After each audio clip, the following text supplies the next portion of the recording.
आपने Thomas Edison का नाम तो सुना ही होगा। वे कितने महान वैज्ञानिक थे या किसी को बताने की आवश्यकता नहीं। लेकिन शायद आप यह न जानते हो कि उनके महान बनने की न सिर्फ नींव उनकी माँ ने रखी थी, बल्कि महान बनने की इमारत भी उनकी माँ ने ही चुनी थी। आज मैं आप लोगों की मुलाकात एडिसन की ऐसी महान माँ नैन्सी से करवाता हूँ।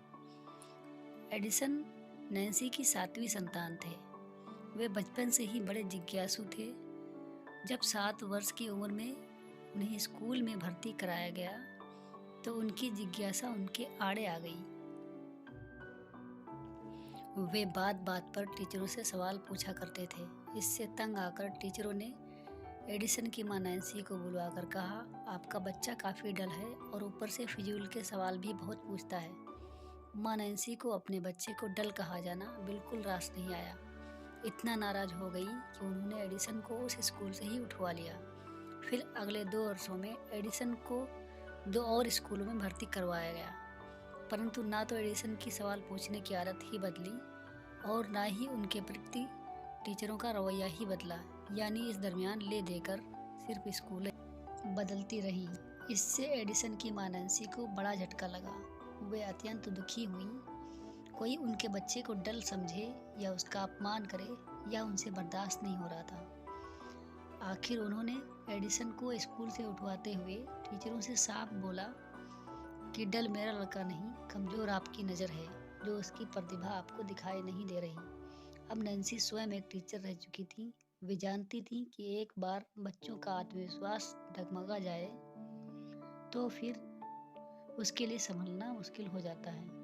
सो उन्होंने आगे से अपने बच्चे को किसी स्कूल में ना भेजने का निर्णय लिया।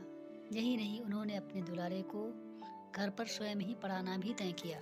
एडिसन अपनी माँ के इस प्यार और विश्वास से इतना खुश हुए कि उन्होंने बड़े होने के बाद उनके प्रति कृतज्ञता प्रकट करते हुए एक बार कहा भी कि मैं माँ के स्कूल ना भेजे जाने के निर्णय से अत्यंत भावुक हो उठा था और उसी रोज़ तय कर लिया था कि चाहे जो हो जाए, मैं माँ के विश्वास को कभी टूटने नहीं दूंगा। टीचर ने मुझे डल स्टूडेंट कहा था और माँ ने स्कूल से उठवा लिया था। ऐसी ममतामयी और विदुषी माँ से और क्या चाहिए मुझे। खैर, घर पर नन्हे एडिसन माँ से सभी विषय दिल लगाकर पढ़ने लगे। विज्ञान व उसके प्रयोगों में वे विशेष रुचि दिखाने लगे।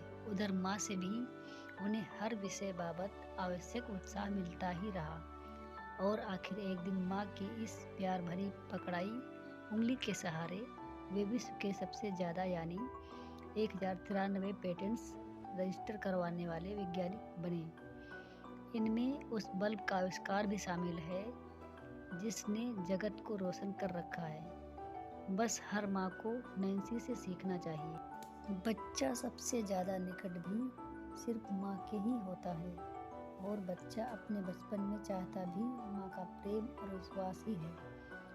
परंतु आजकल की अधिकांश माताएं अपने बच्चों को 2-3 वर्ष का होते ही नर्सरी में ऐसे डाल देती हैं मानो उनसे जान छुड़ाना चाहती हूँ, क्योंकि बच्चे को महान बनने के लिए डिग्री नहीं, माँ का प्यार और विश्वास चाहिए होता है। एडिसन के पास ऐसी कौन सी डिग्री थी जो संसार की सारी माएँ ध्यान रख लें कि माँ का प्यार और विश्वास के सहारे ही एडिसन ने एक से बढ़कर एक चमत्कार किए थे और आपको भी ऐसी माँ बनना है।